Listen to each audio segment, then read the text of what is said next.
Hello guys, it is the Gaming Weasel back again with another video, and in today's video I'm going to be covering Mirage and Mirage Prime and their, of course, builds.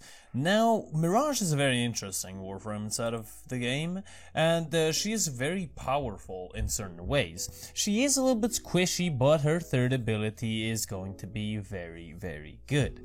Now, you might be seeing that the gameplay in the background is a little bit different. Yes, it is because it's actual gameplay for a Warframe build video, because these two builds, I honestly preferred making them instead of actual gameplay. Now, they're both made in a little bit higher level missions. So the first one is going to be Oxy Survival, which is enemies level 50, 40 to 50, which is, I guess, okay. And enemies, of course, in the second gameplay are going to be around level 50, 60, 70. I'm not quite sure what the arbitration level is. Now, we have two builds. We're going to only talk about those two, and we have the Explosive Ledgerman build and the Hall of Malevolence build that I love using on Mirage. You can use her Final Prism, I think that it's called, her fourth ability, which is okay in a sense, but honestly I do prefer using these two builds. So if you want to nuke enemies a lot, and if it's ESO or just ordinary gameplay, I definitely recommend the Explosive Ledgerman build, which is the video that you're watching in the background right now. Now, this build looks something like this. So we have Corrosive Projection for the aura, we have Cunning Drift, Stretch, Augur Reach, and Overextended for range. For power strength, we have Transient Fortitude, Blind Rage, Intensify, and we have Primed Flow for extra energy. Now, you could, of course, exchange Intensify for Umbral Intensify, and one of I guess the key things here is to have your Blind Rage maxed out. That's like the only thing that's kind of required for this, just so you do more and more damage. And we have, of course, the Explosive Ledgerman augment, which turns, energy, health orbs into grenade, or I guess mines as well, and also ammo and resources on the ground. So not only containers, but almost everything that drops. So the more enemies you kill, the more damage that you will do. Health does, I think, heat, then blue, or I guess energy orbs do electrical, and then depending on the ammunition type, they do certain amounts of damage and a certain type of damage. Now, this build is very, very useful in ESO. It's almost as useful as Seren, but I honestly think that Seren's a little bit better than Mirage is. Eclipse is gonna, I guess, help you out with damage reduction, so if you need that, because you do not have any health or shield mod inside your build, so your third ability is going to be very good, and with this build you're gonna have 95% damage reduction if you're standing inside of a dark area. Now, that's only one thing that I would possibly change on Mirage if I were the devs.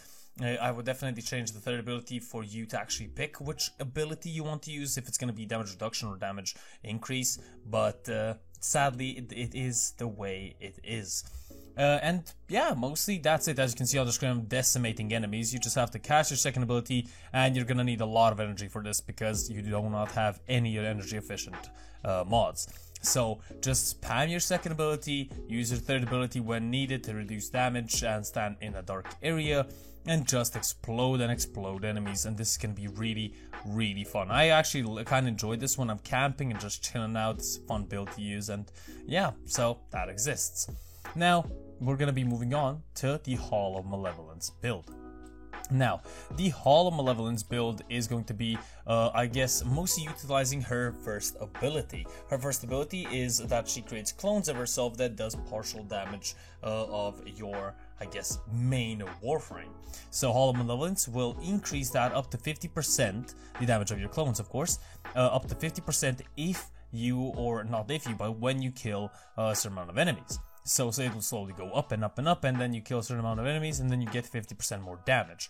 And if you activate your third ability, which is Eclipse, set yourself on fire. You can do that with, I think it's the Secura Penta, and there's a mod that you can buy, but I think it's really expensive because it was a Nightwave mod. So I kind of think it's really expensive, didn't really check it out, but I'll leave it in the comment section below, or the description down below, so you can check it out there. You can set yourself on fire and then increase your damage by 350% if I'm correct. And the build looks something like this. So we have Corrosive Projection, Transient Fortitude, Blind Rage again. We have Prime Continuity, Constitution, Augur Message for duration, Flow for energy. we have Vitality, and then we have Hall of Malevolence Augment, of course. You can put Power Drift inside of your aura slot. I sadly didn't because I haven't leveled her up yet on this build, so that's kind of a thing. I did put Vitality on because might as well, you don't really need range with this build, so might as well put on Vitality, you know, just to have it there. So basically what you're gonna do is cast your first ability and then cast your third ability, or you know, the other way around, it doesn't really matter, and then just shoot enemies and kill them, pretty much. That's pretty much the build of this Hall of Malevolence Warframe build. So what you're gonna do is just shoot enemies. So by the way, her passive, if I can remember correctly, is going to be every time you kind of move around, I'm actually gonna have to search this up. You might hear my keyboard in the background, so I'm sorry about that. Let me just search it up online quickly and tell you what her passive is. But basically, she is a very fun Warframe to use, very interesting. I honestly do recommend her in most situations. She is pretty cool. She is pretty fun, especially with the Explosive Ledgerman build. This build is good as well, you know, just by killing enemies, pretty much. Just using her Hall of Malevolence just to kill enemies, and that's, you know, pretty easy to do. So you don't really have to worry about, you know, you don't have to worry about a lot with her, especially the damage reduction. As I said, the only thing that I would possibly change is the option for you to actually choose if you want damage reduction or damage dealing. And apparently I cannot find her abilities. There we go. Has an increased proficiency when performing several maneuvers, so sliding lasted 85% longer and 50% faster maneuver speed. So that's really cool for her, so she can move around. Even if she is fragile, she can move around like crazy and kill enemies like crazy. So yeah, there you go. Mirage and Mirage Prime. Pretty cool Warframe, pretty fun. A couple of changes are needed definitely, but nonetheless, this has been the Gaming Weasel with Mirage and Mirage Prime, and I will see you guys on the next one. The Gaming Weasel over and out.